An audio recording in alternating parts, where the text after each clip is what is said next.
ओम श्री गणेशाय नमः।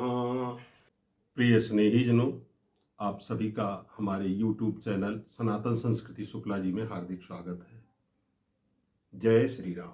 आज हम आपके सामने धनुष यज्ञ की कथा का प्रसंग कहेंगे। पुष्प वाटिका में प्रवेश करके और महाराज जनक के एक सुंदर से आवास में विश्वामित्र के साथ राम और लक्ष्मण दोनों भाई रह रहे थे।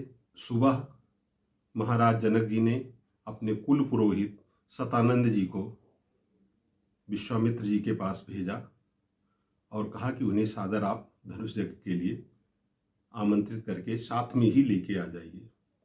सतानंद जी ने जनक जी की विनती को विश्वामित्र जी से कहा। विश्वामित्र जी बहुत प्रसन्न हुए। उन्होंने राम लक्ष्मण को बुला करके अपने साथ धनुष यज्ञ रंगभूमि तक चलने के लिए कहा। राम लक्ष्मण दोनों बहुत खुश हुए। उन्होंने सतानंद मुनि जी को प्रणाम किया।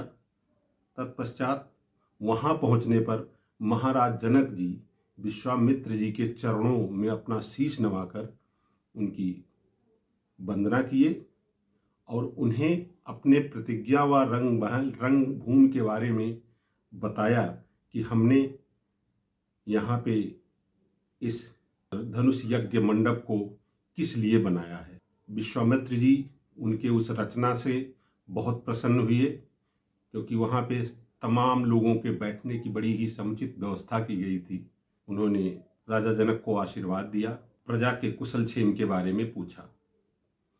तत्पश्चात महाराज जनक ने उनको दोनों भाइयों के साथ एक सबसे ऊंचा मंच था उस पर ले जा करके बैठाने के लिए कहा। बाबा तुलसीदास जी ने रामचरितमानस में लिखा भी है, सब मंचन ते मंचुयक सुंदर विशद विशाल, मुनि समेत दो बंधु तहां बैठा रे महिपाल। सारे मंचों से एक मंच बहुत ही ऊंचा बना हुआ था। उसी मंच पे उन्होंने गुरु विश्वामित्र जी को बैठाया। गुरु विश्वामित्र जी के मंच के एक तरफ एक छोटे मंच पे राम जी बैठे, दूसरी तरफ एक छोटे आसन पे लक्ष्मण जी बैठे। जनक जी ने सीता जी की सखियों से कहा कि अब जा करके किशोरी जी को यज्ञ मंडप में लेके आइए। सीता जी की सखियां मधुर गीत गाती हुई जानकी जी के साथ रंगभूमि में प्रवेश किया। जानकी जी को माता सुनैना के सब पास में बैठाया। बैठाने के बाद सीता जी के हाथ में एक जयमाल सुशोभित हो रहा था और जैसे ही वो रंगभूमि में पहुंची, उन्होंने भगवान राम के रूप को देखा और भगवान राम ने जानकी जी के रूप को देखा। दोनों एक दूसरे के तरफ आकर्षित हो गए, लेकिन लोक लज्जावश सीता जी ने अपना सर नीचे झुका लिया। जितने लोग उस नगर के थे, जब यह सुना कि रंगभूमि में दोनों राजकुमार आए हुए हैं, सभी लोग अपना काम सब कुछ छोड़ करके तुरंत ही रंगभूमि की तरफ चल पड़े। महाराज जनक जी ने सतानंद जी से कहा कि आप इन सभी लोगों को, छोटे बड़े ऊंच नीच जैसे भी हैं, जिस तरह के योग्य हैं, उन सबको आप आसन पे बैठाइए। रंगभूमि में सबके लिए पूरी व्यवस्था थी। सभी बंदीजनों ने उन लोगों को सही तरीके से यथायोग्य आसन पर बिठाया। जितने राजा लोग वहां पे बैठे हुए थे, इन दोनों राजकुमारों को देखते ही किसी को ऐसा लग रहा था, जो बहुत वीर राजा थे, उनको लग रहा था कि इन दोनों में वीर रस भरा हुआ है, बहुत ज्यादा हमसे वीर है। जो कुटिल राजा लोग थे, उन्हें वो काल के समान दिखाई पड़ रहे थे। तमाम राक्षस लोग जो राजा का रूप बना करके इस रंगभूमि में आए हुए थे, उनको साक्षात ये जमराज दिखाई पड़ रहे थे।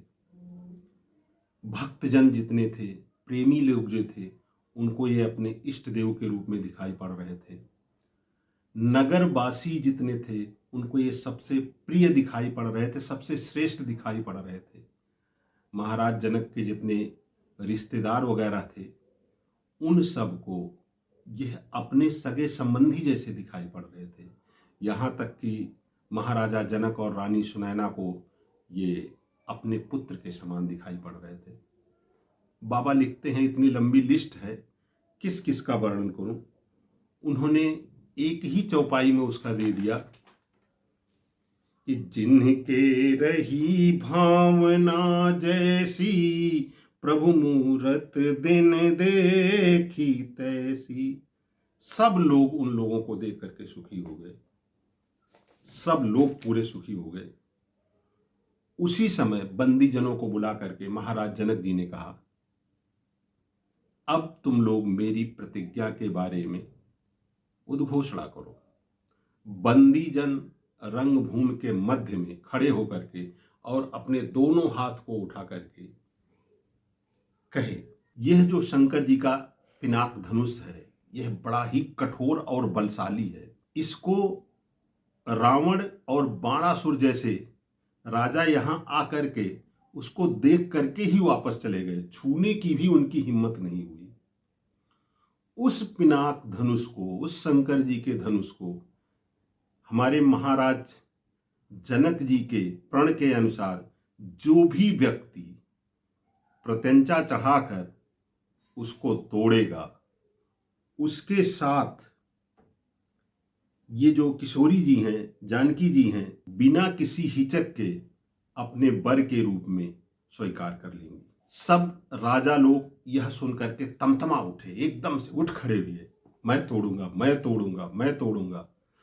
बंदी जनों ने कहा, आप सब राजा लोग एक साथ तो तोड़ नहीं पाएंगे, एक एक करके आगे बढ़िए। फिर जो सबसे पहले लाइन में एक राजा थे, उठकर खड़े हुए, अपने परिकर को कमर में बांधा और अपने कुल देवता को मनाते हुए, हे भगवान मैं तोड़ दूं धनुष, जो उनके इष्ट देव थे उनको मनाते हुए कि मैं धनुष मैं तोड़ दूं, हे भगवान ऐसा कीजिए कि धनुष मैं तोड़ दूं। यहाँ पे स्थिति यह थी कि बाकी के जो और राजा थे, जब ये राजा अपने इष्ट देवता को मना रहे थे कि हे भगवान मैं धनुष तोड़ दूं, उसी समय बाकी के जितने भी राजा थे जो धनुष तोड़ने आए थे, वो लोग अपने अपने इष्ट देवों को मना रहे थे, हे भगवान यह धनुष इतना वजन हो जाए, इतना भारी हो जाए कि ये उठा भी ना सके, तोड़ने की तो बात ही कहिए। अब आप सोचिए कि उस धनुष को, जिसको एक आदमी अपने ईश्वर से प्रार्थना कर रहा है, अपने इष्ट देव से आराधना कर रहा है कि यह धनुष मेरे द्वारा टूट जाए, और बाकी के राजा प्रार्थना कर रहे, हे भगवान ये उठे तक ना, वो कैसे तोड़ पाएगा। फिर भी वो राजा आगे बढ़े, वहां जा करके उन्होंने कोटि कोटि बार प्रयास किया कि उस धनुष को इधर से उधर से, आगे से पीछे से, हाथ से उठा करके, लेकिन वो धनुष अपनी जगह से तिल भर हिला तक नहीं। तोड़ने की तो बात ही छोड़िए, उसे उठा भी नहीं पाए, हिला तक नहीं पाए। इस तरह से सारे राजाओं ने बारी बारी से प्रयास किया, किंतु किसी भी राजा ने उस धनुष को अपने स्थान से जरा सा हिला तक भी नहीं पाए। फिर एक साथ वहां बैठे 10,000 राजाओं ने एक साथ मिलकर के धनुष को उठाने की कोशिश की। बाबा लिखते हैं, भूप सहस 10 एकहि बारा, लगे उठावन टरई न टारा। भूप सहस 10 एकहि बारा, लगे उठावन टरई न टारा। जरा सा उसको अपने स्थान से हिला तक भी नहीं सके, 10,000 राजा एक साथ मिलकर के। इस तरह से निराश होकर के वो अपनी कीर्ति को, अपने यश को गंवा करके अपने अपने स्थान पर आकर के सर झुका करके नीचे बैठ गए। जब इस तरह सारे राजाओं को महाराज जनक जी ने देखा कि सब वापस आकर के अपने अपने स्थान पर बैठ गए हैं, तो जनक जी को बड़ा दुख हुआ, दुख के साथ क्रोध भी हुआ, और क्रोध में आकर के उन्होंने कहा कि लगता है विधाता ने ऐसे किसी भी राजा में इतना बल नहीं दिया है कि इस धनुष को उठा सके और इसको तोड़ सके। बड़े ही उसमें दुख में और बड़े ही क्रोध में जब उन्होंने कहा, बाबा तुलसीदास जी रामचरितमानस में लिखते हैं, अब जाने को माखहि भट मानी, वीर विहीन मही मैं जानी।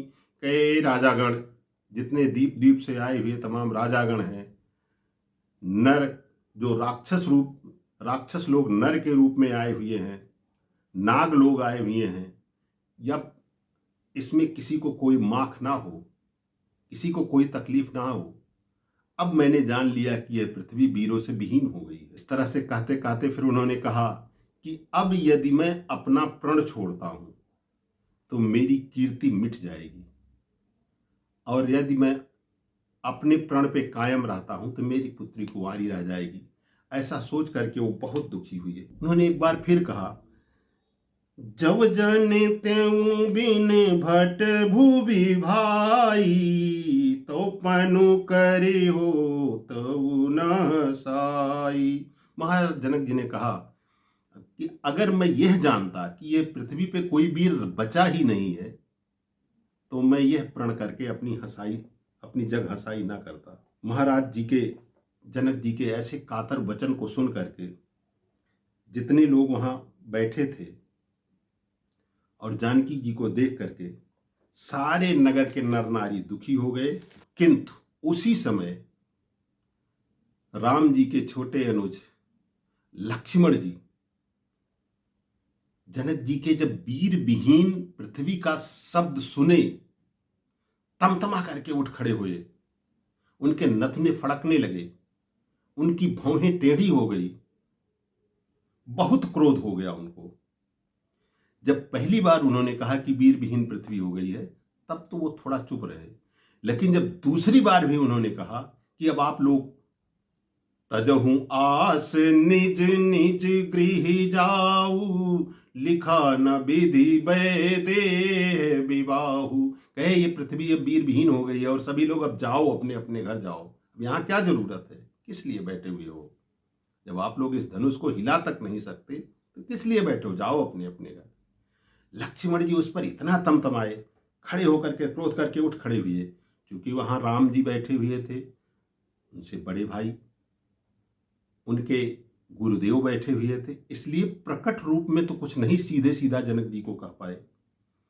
किंतु भगवान राम एवं गुरु जी के चरणों में अपना शीश नवाकर प्रणाम करके उन्होंने गंभीर वाणी में कहा कि जिस समाज में रघुवंश का कोई भी व्यक्ति विद्यमान है, वहां वीर विहीन कहा ही नहीं जा सकता। और इस रंगभूमि में तो रघुकुल मणिभूषण भगवान श्री राम साक्षात स्वयं बैठे हुए हैं। महाराज जी का यह जो वचन है जनक जी का, यह बिल्कुल अनुचित है। लक्ष्मण जी ने कहा कि हे रघुकुल मणिभूषण, मैं किसी बिना अभिमान के अपने स्वभाव वश ये कह रहा हूं कि जहां पे भानुकुल के भूषण भगवान श्री राम विद्यमान हैं, वहां पे जनक जी की यह वाणी की वीर विहीन मही हो गई है, यह सर्वथा अनुचित है। बाबा जी लिखते हैं, जो तुम्हारी अनुशासन पावऊं, कंदुक इव ब्रह्मांड उठावऊं, काचे घट जिमि डारऊं फोरी, सकऊं मेरी मूलक जिमि तोरी, कमल नाल जिमि चाप चढ़ावऊं, जो जन शत प्रमाण लई धावऊं, तोरहु छत्रक दंड जिमि, तव प्रताप बलनाथ, जो न करहु प्रभु पद शपथ, कर न धरहु धनु भात। लक्ष्मण जी थमथमा करके कहे कि हे गुरुदेव, हे भगवान राम, हे भैया, अगर आप मुझे अनुशासन दे दीजिए, मुझे आज्ञा दे दीजिए, तो मैं इस ब्रह्मांड को ही कंदुक की तरह उठा करके उसे तोड़ डालूं, मरोड़ डालूं। कच्चे घड़े को जिस तरह से फोड़ा जाता, मैं इसको फोड़ डालूं। मेरु पर्वत को मैं मूली की तरह उसको बिल्कुल तोड़ मरोड़ दूं। ये जो धनुष है, इसकी प्रत्यंचा को मैं कमल के नाल की तरह चढ़ा दूं, तुरंत बांध दूं जल्दी से, और 100 योजन तक इसे उठा करके मैं भाग सकता हूं। इस धनुष को उठा करके 100 योजन तक भाग सकता हूं। कैसे? उन्होंने ये नहीं कहा अपने बल से, उन्होंने क्या कहा? तोरहु छत्रक दंड जिमी तव प्रताप बलनाथ। हे राम जी, हे भैया, मैं आपके प्रताप से इस धनुष को कैसे तोड़ दूं? जैसे कुकुर मुत्ता होता है, उसकी डंठल को जिस तरह से तोड़ दिया जाता है, जो उतने वैसे ही मैं इसको तोड़ दूं। और आपके चरणों की सौगंध खा करके कहता हूं, यदि मैं ऐसा ना कर पाऊं तो यह धनुष और बाण अपने कंधे पर कभी भी जीवन भर नहीं रखूंगा। लखन जी जब इस तरह क्रोधित हुए तो धरती डगमगा उठी, राजाओं का सिंहासन हिल गया, सारे राजा लोग सहम से गए। लेकिन वहीं जानकी जी के हृदय में हर्ष उत्पन्न हुआ। उसी समय भगवान राम ने आंखों के इशारे से सैनहि रघुपति लखन निवारे प्रेम समेत निकट बैठारे, अपने आंखों के इशारे से उनको कहा करके बुलाया और अपने पास में बैठाया। पहले कहां बैठे हुए थे? गुरुदेव के एक तरफ भगवान राम बैठे हुए थे, दूसरी तरफ लक्ष्मण जी बैठे हुए थे। लेकिन जब लक्ष्मण जी को इतने क्रोध में देखा तो भगवान राम ने उन्हें अपने नियरे, अपने पास में बैठाया। उसी समय अवसर जान करके गुरु विश्वामित्र जी ने भगवान राम से कहा, उठहु राम भंजहु भव चापा मेटहु तात जनक परितापा। उठहु राम भंजहु भव चापा मेटहु तात जनक परितापा। गुरुदेव ने कहा, हे राम उठो और महाराज जनक जी के कष्ट को आप दूर करो। जाओ, अब धनुष को प्रत्यंचा पर चढ़ा करके उसे तोड़ दो। गुरु आज्ञा पाकर बहुत सहज भाव में भगवान राम उठे, बिना किसी घमंड के अपनी जगह से उठे और वहां जाकर के धनुष के पास खड़े हुए। सबसे पहले उन्होंने धनुष को प्रणाम किया, फिर धनुष के जो स्वामी थे भगवान शंकर जी को उन्होंने मन ही मन प्रणाम किया। उनको निकट देख करके जो नगर के नर नारी थे, थोड़ा उनको दिक्कत हुई कि ये बालक, जब सभी इतने बड़े बड़े योद्धा नहीं तोड़ पाए तो ये छोटे बालक कैसे तोड़ पाएंगे इस पिनाक धनुष को। महारानी सुनैना जी ने कहा कि इन महाराज जी को कोई नहीं समझाता है कि इतने महान महान योद्धा जब धनुष को हिला तक नहीं पाए तो इन छोटे बच्चों को वहां क्यों भेज रहे हैं? अरे चलो, गुरु विश्वामित्र जी ने तो कह दिया चले जाओ, लेकिन महाराज जनक जी को क्या हो गया है? वो क्यों नहीं गुरु विश्वामित्र जी से कहा करके इनको रुकवाते? उसी समय एक चतुर सहेली ने कहा, हे रानी, जिसके अंदर गुण है, श्रेष्ठता है, उसको छोटा नहीं समझना चाहिए। अगस्त ऋषि को देखिए, छोटे से घड़े में से उत्पन्न हुए थे और उन्होंने पूरे समुद्र को सोख लिया। ये जो ऊपर सूर्य दिखाई पड़ रहा है, छोटा सा गोला है, लेकिन वो पूरे वायुमंडल में, पूरे त्रिलोक में उसकी आभा बिल्कुल फैली रहती है और अंधकार का नाश कर देता है। इसलिए आप इनको छोटा मत समझिए और विश्वास कीजिए, ये इस धनुष को जरूर तोड़ेंगे। उस सखी ने कहा, हे महारानी, अब आप संशय छोड़िए, बिल्कुल आप अपने अंदर से संदेह को निकाल दीजिए। महारानी सुनैना को भी थोड़ी शांति मिली। जानकी जी भी अब अपने मन ही मन ईश्वर को प्रार्थना करने लगी। सबसे पहले भगवान शंकर जी से प्रार्थना की, हे भोलेनाथ, आप इस धनुष की गरुता को, इस धनुष की गरुता को थोड़ा कम कर दीजिए, जिससे ये उठा ले आसानी से। फिर उसके बाद सोची और देवता को भी मना ले, गणेश जी की भी वंदना की कि हे गणेश जी, आपने पहले भी मेरी बात को सुना है, इस समय भी मेरी बात मान करके सारी गरुता जो है धनुष की अपने अंदर ले लीजिए। अभी तक डायरेक्ट वो विष्णु भगवान को, भगवान राम को नहीं मना रहे थे, क्योंकि भगवान राम तो साक्षात विष्णु के अवतार हैं। फिर अंत में उन्होंने कहा, जानकी जी एकदम से अपना सब कुछ संकोच छोड़ करके कही, तन मन बचन मोर पनु साचा रघुपति पद सरोज चितुराचा। तो भगवान सकल उर्वासी करहि मोहि रघुवर के दासी। फिर अंत में वो भगवान की प्रार्थना करके, खुद भगवान की प्रार्थना करके कहने लगी कि यदि मैंने तन मन और वचन से अपने प्रण को किया है, मैंने जो अपने अंदर प्रण कर लिया है कि रघुपति के चरण कमलों को मैं अपने हृदय में बसा ली हूं जिस तरह से, तो हे भगवान, आप चूंकि सकल संपूर्ण ब्रह्मांड के वो जीवों के बीच, हृदय के बीच रहते हैं, तो आप मुझे रघुवर की दासी बना दीजिए। मेरा आप रघुवर से ये धनुष की गर्ता को कम करके विवाह करवाइए। जहीं के जहीं पर सत्य सनेहु, सोते ही मिलई न कछु संदेहु। किसी भी व्यक्ति का जिस पर सत्य, पूर्ण सत्य रूप से स्नेह होता, उसको वह उसी रूप में मिल जाता है। मुझे भी भगवान, हे भगवान, मुझे राम को अपने पति के रूप में चाहिए। आप मेरे इस प्रण को पूरा कीजिए, सत्य कीजिए। सीता जी के अंतर्भाव को देख करके भगवान राम धनुष के पास गए, गुरु जी को मन ही मन प्रणाम किया, धनुष के मध्य में हाथ से पकड़े। उस धनुष को जैसे बीच में हाथ से पकड़े, उसको उन्होंने कब उठाया, कब खींच लिया और कब धनुष तोड़ दिया। बाबा जी ने बड़ा ही सुंदर प्रसंग लिखा हुआ है। लेत चढ़ावत खींचत गाड़े, काहू न लखा देख सब उठाड़े। तैछन राम मध्य धनु तोरा, भरे भुवन धुनि घोर कठोरा। तैछन राम मध्य धनु तोरा, भरे भुवन धुनि घोर कठोरा। कब वो धनुष को उठाए, कब उसको खींचे और कब प्रत्यंचा चढ़ा करके उसे तोड़ दिए, किसी ने देख भी नहीं पाया। आकाश में बिजली के समान उनके हाथ में जैसे ही धनुष चमकी और उसी समय उन्होंने धनुष को खींच करके चढ़ा करके प्रत्यंचा उसकी ओर तोड़ दिया।